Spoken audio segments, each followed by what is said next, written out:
आज हम इस वीडियो के अंदर डेकोरेटर्स टाइपस्क्रिप्ट वर्जन 4 और टाइपस्क्रिप्ट वर्जन 5 के बीच में कंपैरिजन भी करने वाले हैं। तो पाइथन जैसी लैंग्वेजेस में ये पहले एग्जिस्ट करता था और टाइपस्क्रिप्ट में इसको ऐड किया गया है। डेकोरेटर्स सिर्फ क्लासेस के साथ यूज़ किए जा सकते हैं टाइपस्क्रिप्ट के अंदर।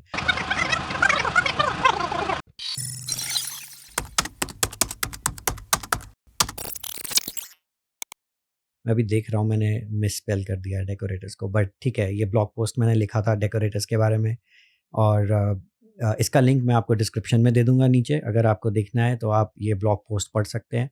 इसमें डेकोरेटर्स के बारे में काफ़ी कुछ दिया गया है और तो टाइपस्क्रिप्ट वर्जन 4 में डेकोरेटर्स कुछ डिफरेंट सिंटैक्स रहता था और टाइपस्क्रिप्ट वर्जन 5 में कुछ चेंजेस किए गए हैं डेकोरेटर्स को लेकर, तो वो भी हम डिस्कस करेंगे इस वीडियो में। अगर आप देखें डेकोरेटर्स एक्चुअल में है क्या, तो यहाँ पर ये बोलता है it's powerful and expressive featured borrowed from decorated pattern in other languages like Python.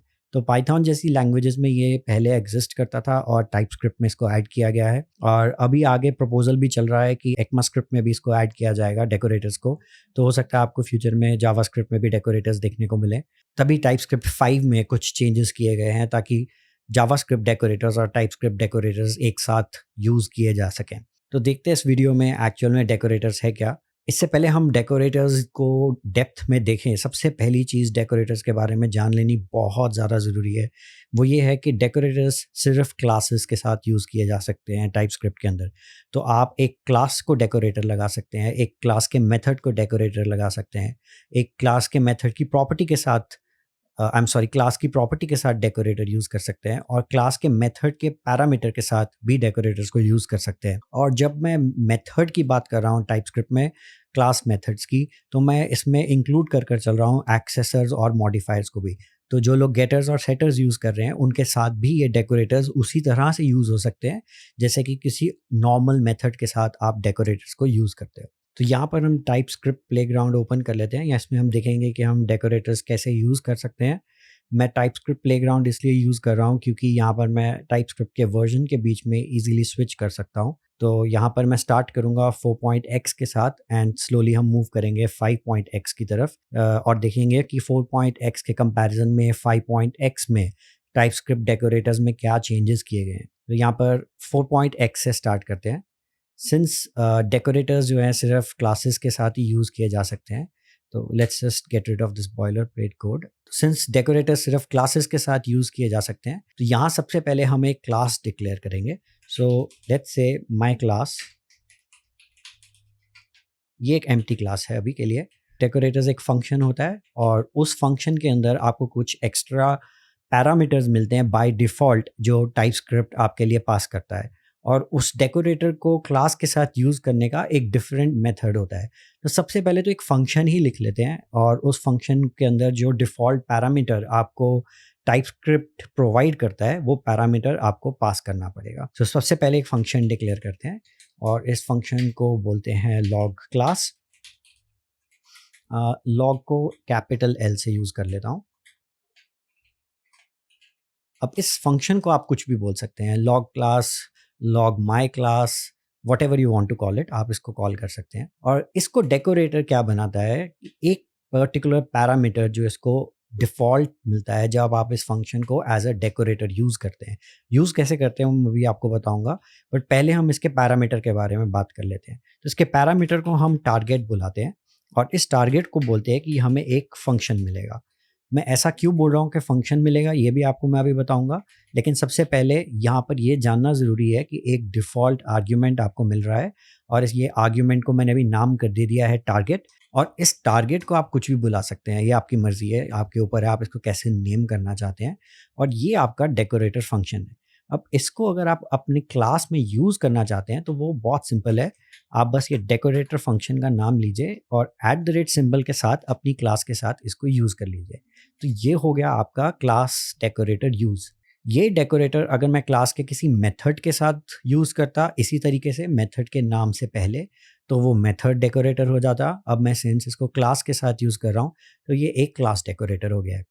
और यहाँ पर आप देखेंगे कि मैंने टारगेट को एक बोला है कि ये एक फंक्शन होगा और ऐसा मैंने इसलिए कहा है क्योंकि इस डेकोरेटर को हम क्लास के साथ यूज़ कर रहे हैं और जब भी हम किसी भी डेकोरेटर को क्लास के साथ यूज़ करते हैं, वर्जन 4 में हमें एक कंस्ट्रक्टर मिलता है। तो इस क्लास का कंस्ट्रक्टर हमें बाय डिफ़ॉल्ट इस डेकोरेटर फंक्शन के अंदर मिल जाएगा।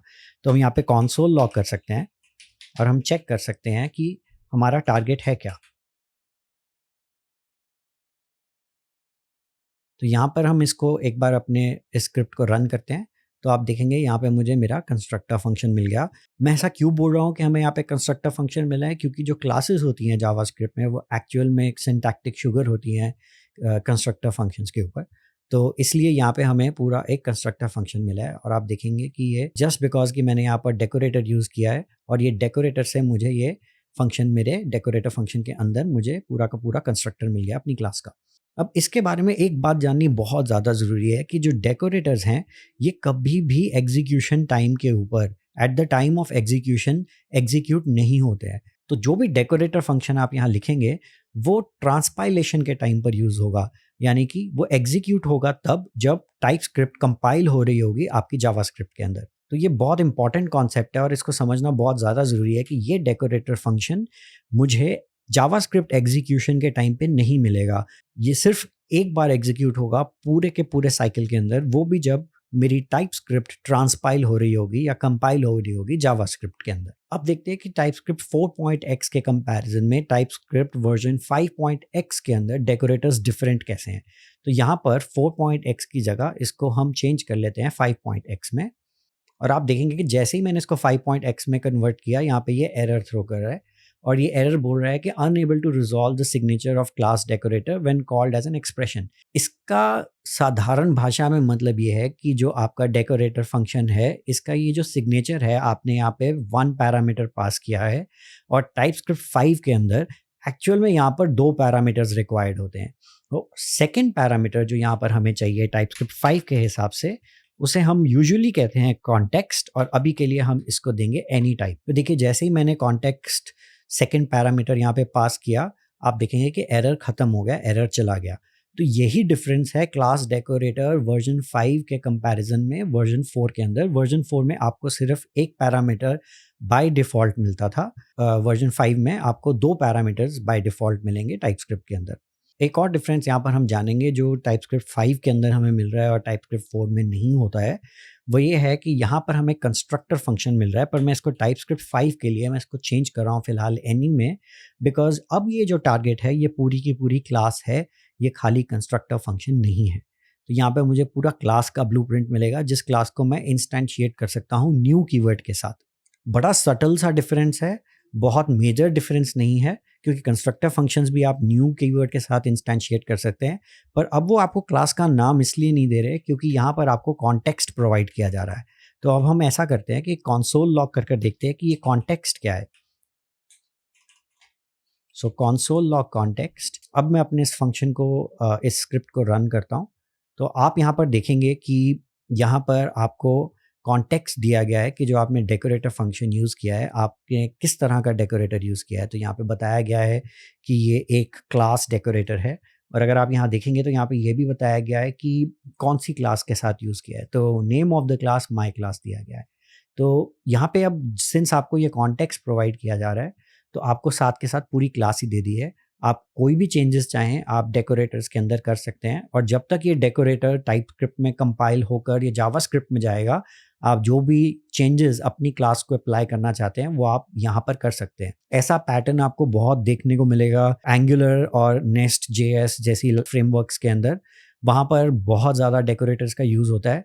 अगर मैं कुछ लाइब्रेरीज़ की बात करूँ तो अगर आपने टाइप ओआरएम के साथ काम किया है तो वहाँ पर भी डेकोरेटर्स यूज़ किए जाते हैं आपके स्कीमास को डिफ़ाइन करने के लिए और डीटीओज़ को डिफ़ाइन करने के लिए अगर आप नेस्ट.जेएस यूज़ कर रहे हैं। वो कुछ मैजिक नहीं है, वो यही है कि पूरी की पूरी क्लास आपको डेकोरेटर के अंदर मिल जाती है और ये जो फंक्शन होता है ये आपसे एब्स्ट्रैक्टेड रहता है, आपसे छुपा रहता है, आपको पता नहीं होता है। आप एंड में सिर्फ एक फंक्शन ही इम्पोर्ट कर रहे होते हैं और उसको डेकोरेटर की तरह यूज़ करते हैं और उस फंक्शन को जो भी चेंजेस आपकी क्लास को करनी होती हैं वो करके वापस वही क्लास एमिट कर देता है जावास्क्रिप्ट के अंदर। और यहाँ पर एक नहीं, आप मल्टीपल डेकोरेटर्स भी अप्लाई कर सकते हैं। तो अब देखते हैं कि डेकोरेटर फैक्ट्री क्या होती है, क्योंकि अभी हमें ये तो समझ में आ गया कि डेकोरेटर क्या है, पर डेकोरेटर फैक्ट्री क्या है। तो मान लीजिए आपको यहाँ पर कुछ और भी एक्स्ट्रा इन्फॉर्मेशन चाहिए इसके साथ। सो लेट्स से मुझे यहाँ पर एक पैरामीटर चाहिए नेम, जो कि एक स्ट्रिंग होगा। और ऐसे में ये पैरामीटर एक्सेप्ट नहीं कर सकता हूँ। अगर मैं इसको थर्ड पैरामीटर भी डालूँ तो मुझे बताएगा कि मेरे सिंटैक्स में एरर है।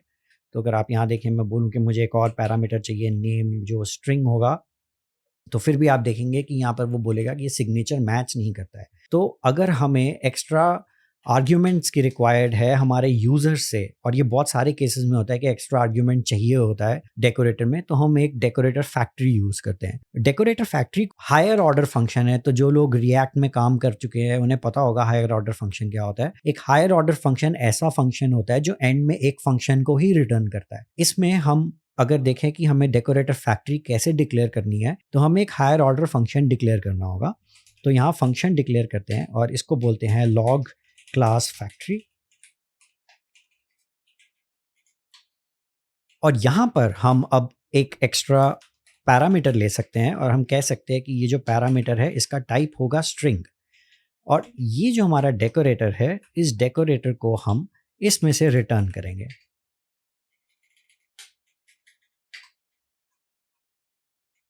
तो यहाँ पे आप देखेंगे कि मैंने सिर्फ एक नया फंक्शन डिक्लेयर किया और उसका नाम मैंने रखा लॉग क्लास फैक्ट्री। और इस लॉग क्लास फैक्ट्री फंक्शन में से मैंने वापस से अपना डेकोरेटर जो है वो मैंने रिटर्न कर दिया। और इस लॉग क्लास फैक्ट्री के अंदर मैं एक एक्स्ट्रा आर्ग्यूमेंट ले रहा हूँ। अब ये आर्ग्यूमेंट एक स्ट्रिंग भी हो सकता है, ये आर्ग्यूमेंट एक नंबर भी हो सकता है, आप पूरा ऑब्जेक्ट ले सकते हैं। और बाद में आप इसी आर्ग्यूमेंट को जो उसमें वैल्यू यूज़र पास करेगा उसको आप अपने डेकोरेटर के अंदर यूज़ कर सकते हैं।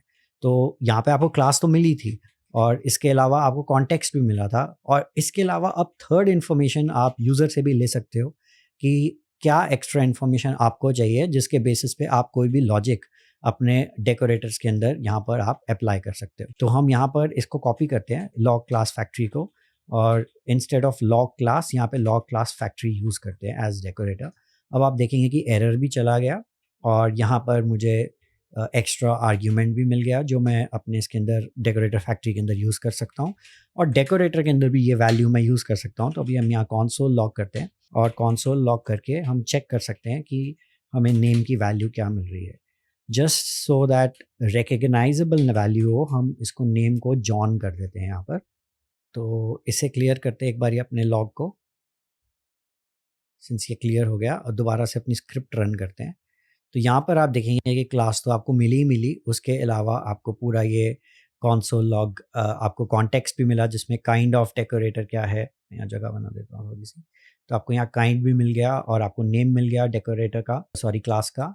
और प्लस आपको ये फाइनली ये जॉन की वैल्यू भी मिल गई जो एक्चुअल में आपने डेकोरेटर फैक्ट्री से पास की थी, और अब आप इसको डेकोरेटर में भी यूज़ कर सकते हैं। ये एक एग्जाम्पल है क्लास डेकोरेटर का। डेकोरेटर्स मेथड्स पे भी होते हैं, डेकोरेटर्स उन मेथड्स के पैरामीटर्स पे भी होते हैं, और फाइनली डेकोरेटर्स क्लास प्रॉपर्टीज़ पर भी होते हैं। तो ये सब जगह है जहाँ पर आप डेकोरेटर्स यूज़ कर सकते हैं। और बेस्ड ऑन कि आप डेकोरेटर यूज़ कहाँ कर रहे हैं, क्लास में कर रहे हैं या फिर मेथड पे कर रहे हैं, उसके बेसिस पे आपके डेकोरेटर में कौन से आर्ग्यूमेंट्स और पैरामीटर्स जो आपको बाय डिफ़ॉल्ट मिलेंगे वो चेंज होते रहते हैं। उसके लिए आप टाइपस्क्रिप्ट डॉक्यूमेंटेशन को रेफ़र कर सकते हैं। ऑन अ साइड नोट मैं आपको बता दूं कि मेरा एक टाइपस्क्रिप्ट का अपना एडवांस कोर्स भी है। ये कोर्स यूडेमी पे है और यूडेमी के इस कोर्स में मैं आपको बिगिनर लेवल टाइपस्क्रिप्ट से लेके एडवांस लेवल टाइपस्क्रिप्ट तक सिखाता हूँ। ये कोर्स इंग्लिश में है, अभी हिंदी वर्जन नहीं है इस कोर्स का, पर इसमें डेकोरेटर्स काफ़ी इन डेप्थ मैंने कवर किए हुए हैं। उसके अलावा इसमें एक रिएक्ट और नोड के बेसिस के ऊपर एक पूरा बैक एंड और फ्रंट एंड प्रोजेक्ट भी बनाता हूँ। तो आप वो भी देख कर सीख सकते हैं कि कैसे टाइपस्क्रिप्ट को अपनी रियल लाइफ में यूज़ कर सकते हैं। तो अगर आप इस कोर्स में इंटरेस्टेड हैं तो वीडियो की डिस्क्रिप्शन में मैं इस कोर्स का लिंक प्लेस कर दूंगा, आप जाकर ये कोर्स को चेकआउट कर सकते हैं। और उसमें डिस्काउंट कूपन भी है, आपको डिस्काउंटेड प्राइस पे ये कोर्स मिल जाएगा। आई होप आपको ये वीडियो पसंद आई है तो लाइक और सब्सक्राइब कर लीजिए। Thank you for watching.